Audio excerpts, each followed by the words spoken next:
Coming up on Network Africa, 29 pupils killed in a stampede after explosion during examination in the Central African Republic. Kenya's President William Ruto signs 2025 finance bill into law. Plus,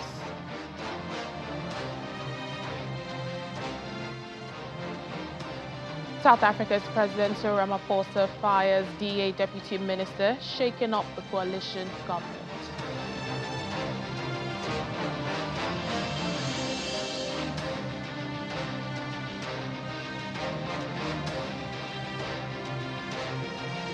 Hello and welcome to the program today. I'm Layo Olarinde. 29 children who were taking their school exams in the Central African Republic have been killed in a stampede after a nearby explosion caused panic. A medical doctor from the Bangui Community Hospital says the blast happened on Wednesday. That's the second day of the high school finals. It occurred at an electricity transformer. The noise of the explosion, combined with smoke, caused alarm among the almost 6,000 students sitting the baccalaureate at a school in the capital, Bangui. The Education Ministry says the explosion happened after power was restored at the electricity transformer located on the ground floor of the main building that had been undergoing repairs. Well, President Faustin Archange Touadera has declared a period of national mourning. He has also ordered that the more than 280 who were wounded in the crash get free treatment at the hospital. Well, students from 5 different schools in the capital had gone to the Lycée Barthélemy Boganda school to sit for the baccalaureate exam. We're in Kenya now, where President William Ruto has assented to the 2025 finance bill. He signed the bill into law on Thursday morning at the State House in Nairobi after members of parliament passed the proposed legislation last week. While the bill avoided introducing fresh taxes following last year's deadly demonstrations against the 2024 finance bill, some of the clauses are still seen as contentious, such as a proposal seeking to give the Kenya Revenue Authority powers to access taxpayers' personal and financial data. The comprehensive bill aims to streamline revenue collection, improve the business environment, and foster innovation-driven economic growth in the country.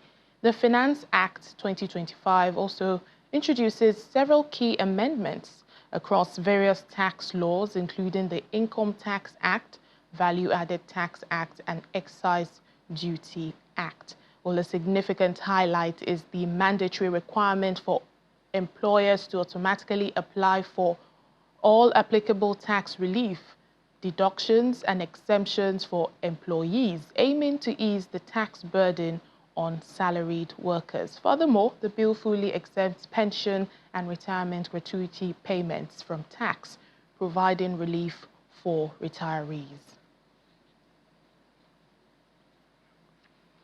Well, just an update on Wednesday's protest in Kenya. The National Commission on Human Rights and Amnesty International say at least 16 people have been killed in nationwide rallies against police brutality and government corruption in the country.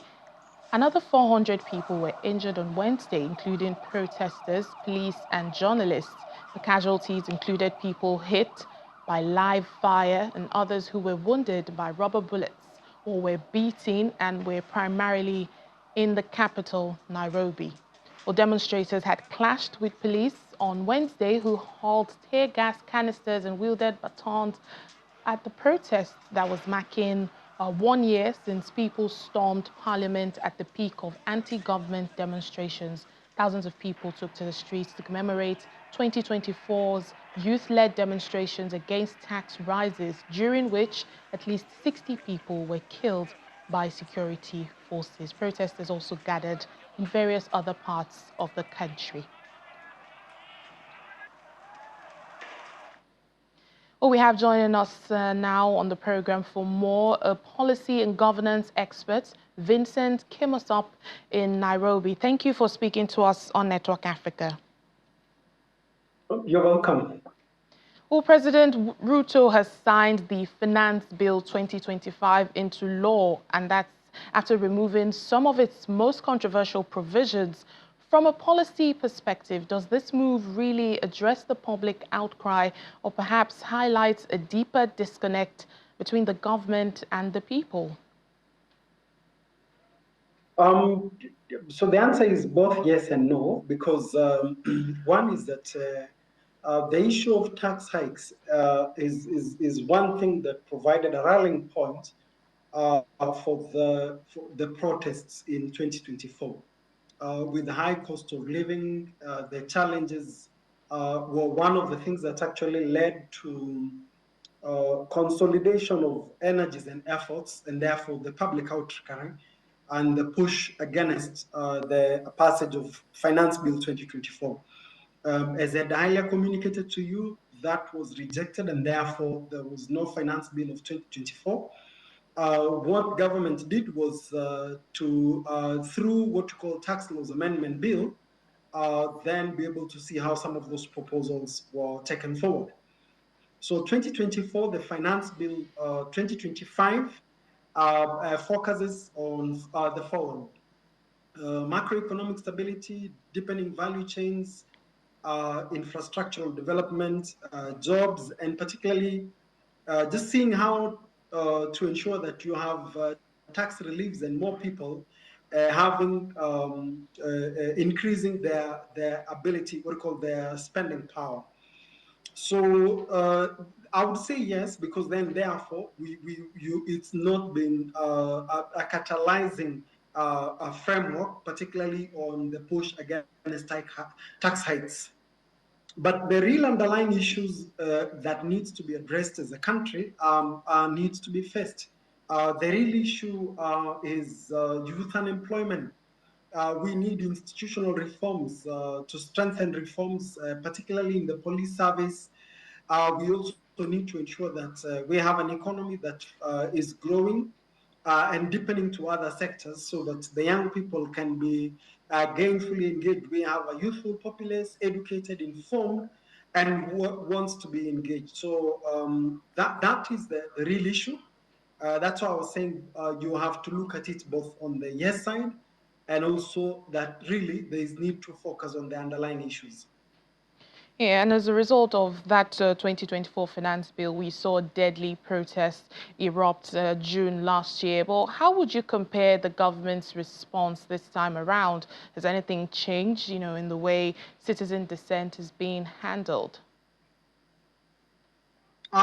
We still have a long way. I would want to say it that way because we've had instances. One of the transforming issue about last year's protest is that the young people, through technology, were able to demonstrate that it is indeed possible to have peaceful protests.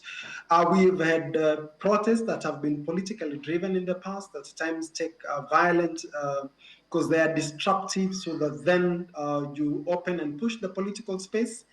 But then in this situation that the 2025 are still, we still see the police aggressive response. We also see that also the protests that are being taken advantage of by criminal elements. I witnessed one yesterday myself.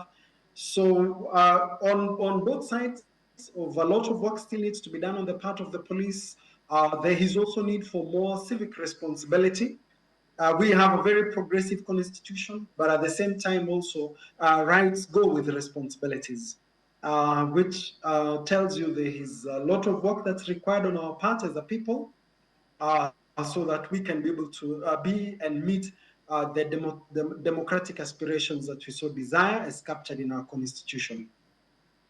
Yes, and you mentioned reforms earlier. Given the tragic loss of lives in these protests, what kind of legislative or democratic reforms are urgently needed to avoid this cycle of violence and confrontation every year over fiscal policy? So at the highest level is deliberate efforts to engage the young people and be able to see how they can feel heard because we have the structures, we have the legislature, we have public institutions, we have youth councils. So then there is importance to really move to the substantive. Massive investment in programs and efforts that really yield results. So industry, because at the end of the day, it is economics, it is opportunity that these young people are looking for to contribute and meaningfully engage in their country. On the part of the police, I think on the part of the police, we still need to invest a lot on culture, whereby really the sovereign, being the people, are facilitated to enjoy their rights. So legal reforms, for example, that spells out how do we do protests, where do we begin time, where do you conclude, how do you hand over petitions to public institutions. So I think if we do that, combine the economic together with the political and legal reforms, we should be there because the issues are clear, the actors are clear, and then therefore all we need to do is to roll our sleeves so that then we can build a country that we are all proud to call home. All right, then, just very quickly before I let you go, looking ahead, how do you see this public backlash and the way it's been handled, impact President Ruto's legacy? Maybe too early because just 2 years in power. So I think as an observer of issues, one of them would be the need to transform this energy of young people and channel it positively may actually be what is going to define his legacy. So 2 years in office may be too early to really talk about a legacy. It takes time. So I think for me, it'd be important for him to leverage on this opportunity because the issues are known.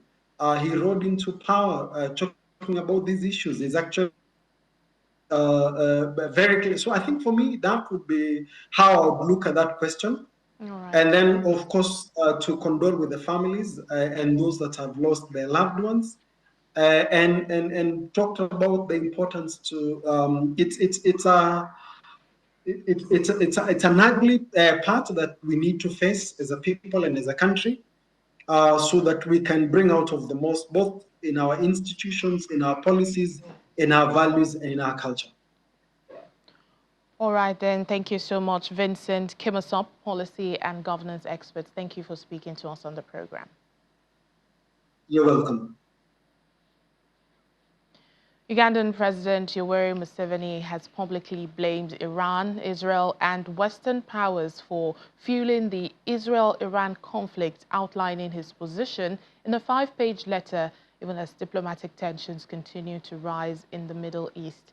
Mr. Museveni, who also chairs the influential non-aligned movement, is one of the first African leaders to comment publicly on the ongoing conflict in the Middle East since Israel first launched a missile strike on Iranian military targets on June 12th. Responding to an alleged criticism by the Iranian ambassador to Uganda concerning the president's silence on the conflict, Mr. Museveni took to his social media platform to share the lengthy letter addressing the situation. In the letter, President Museveni names 4 actors that he claims are responsible for the conflict. Both Iran and Israel are among the listed perpetrators. He also said Iran had failed to recognize Israel and blamed Israel for refusing to implement the 2-state solution.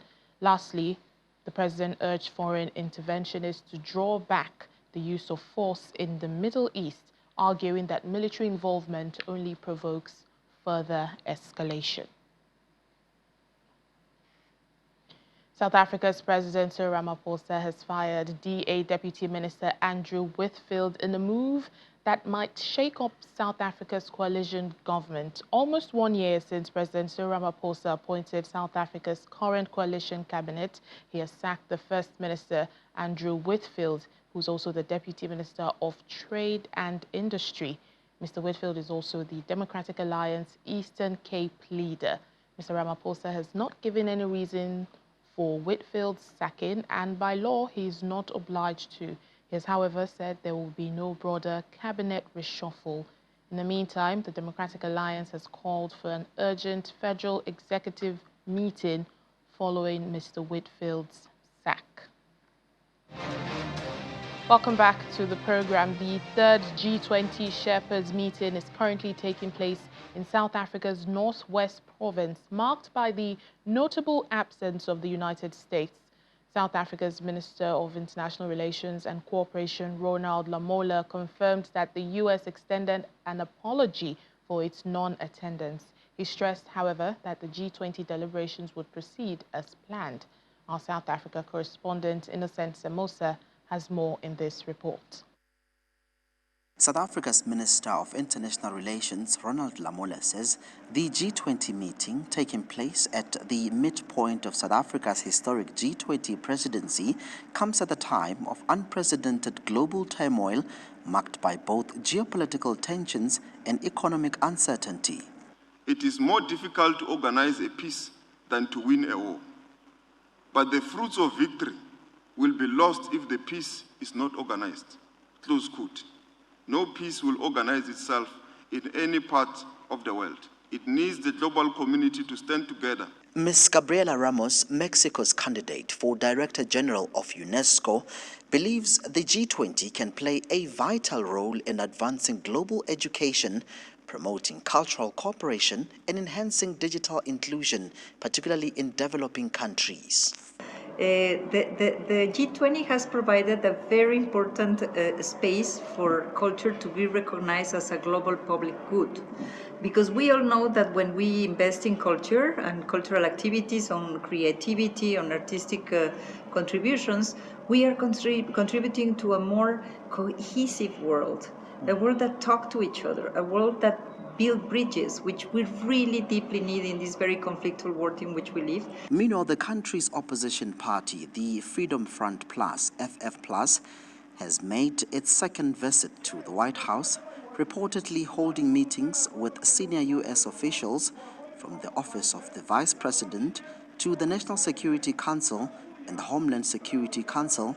In response, the minister had this to say. Yes, I've seen the group that is in the U.S. representing their own constituency and expressing their views. We continue to, South Africa is a free country. Anyone can visit any country as long as they claim to be representing their own constituency, their own views.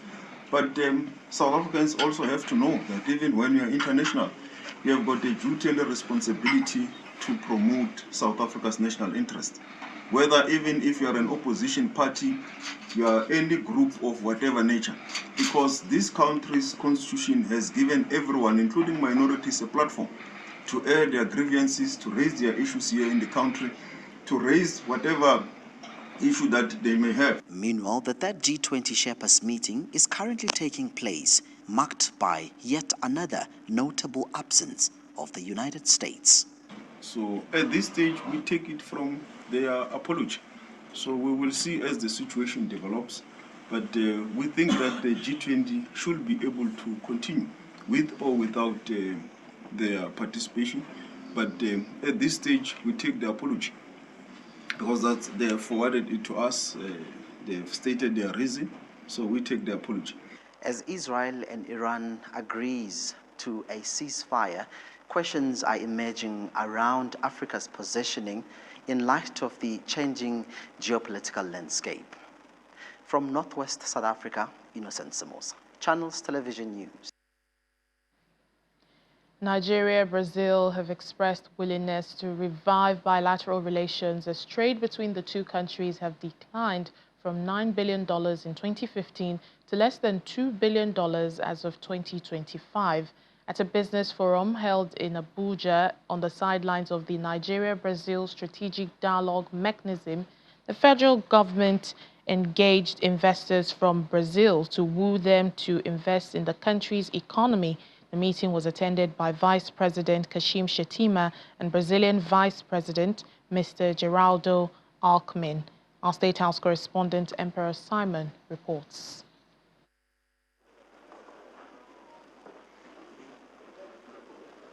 Since arriving in Nigeria, Brazil's Vice President Geraldo Alckmin and his team have been engaging the Nigerian government on various fronts.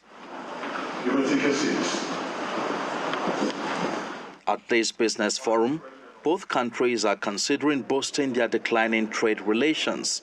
Today, total trade between Nigeria and Brazil sits at just under $2 billion. That is a sharp decline from over $9 billion a decade ago, a decline that tells us two things. First, that we have allowed opportunity to slip by us, and second, that the potential for a rebound is real and well within our reach. However, Mr. Alckmin says Brazil is ready to build bridges and revive cooperation with Nigeria. With Nigeria, Brazil has a unique opportunity to build a strategic South-South Atlantic axis, which is not only commercial, but also productive, technological, and human. Vice President Shettima, let me tell you, let's work together a lot, you and I, so that in the shortest time frame, we can have a direct flight between Brazil and Nigeria. Vice President Kashim Shettima says Nigeria welcomes the opportunity for institutional partnerships in sectors where Brazil has built strength and Nigeria is gaining ground.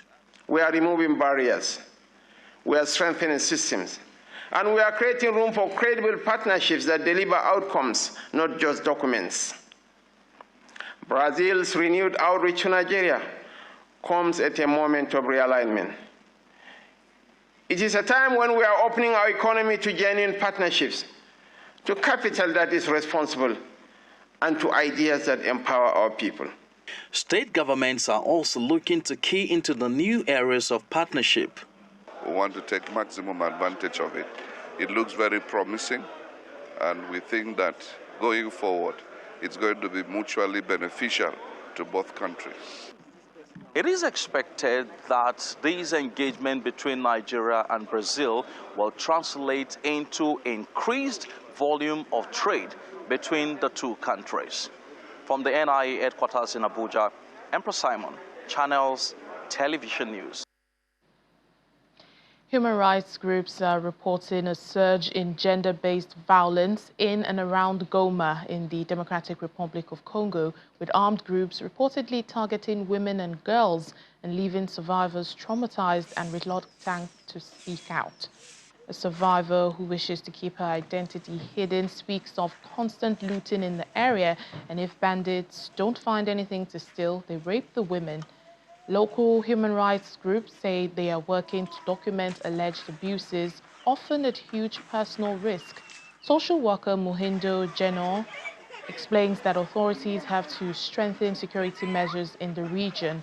Earlier this year, the armed group M23 took control of a significant portion of the territories, with reports of violence towards civilians from militias, bandit groups and paramilitaries operating in the areas.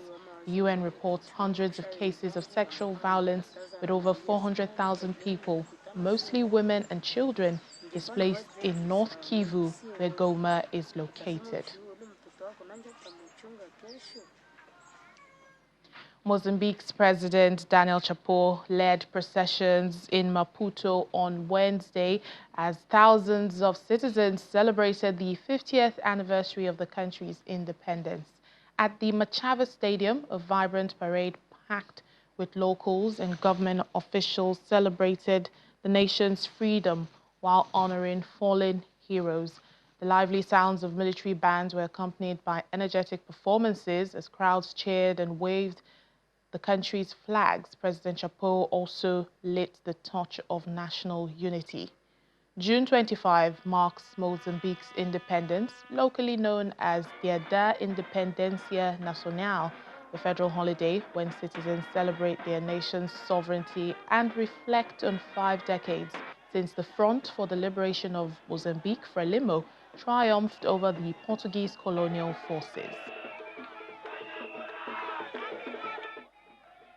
And finally, on the program, 18-year-old Kaman Maluak has been selected 10th overall in this year's NBA draft by the Houston Rockets and subsequently traded for the Phoenix Suns, marking a proud and historic milestone for the youngster and for South Sudan's sport. At just 14, Maluak became the youngest player ever to enroll in the prestigious NBA Academy. Speaking from the draft event in Brooklyn, New York, he described the day as one he would never forget. He was born in Rumbek, South Sudan. In 2006, his life took a dramatic turn when civil war forced his family to flee to Uganda in 2013. Well, there he grew up in a refugee camp on the outskirts of Kampala. Standing at 2.1 meters tall, Maluak went on to play 3 years of professional basketball in Africa before making the move to Duke University in the United States. After being selected by the Houston Rockets with the 10th pick of the 2025 NBA draft, he said he's representing the whole continent of Africa. Well, congratulations to him. And that's where we end the program for today. Thank you so much for watching. I'm Layo Olarinde.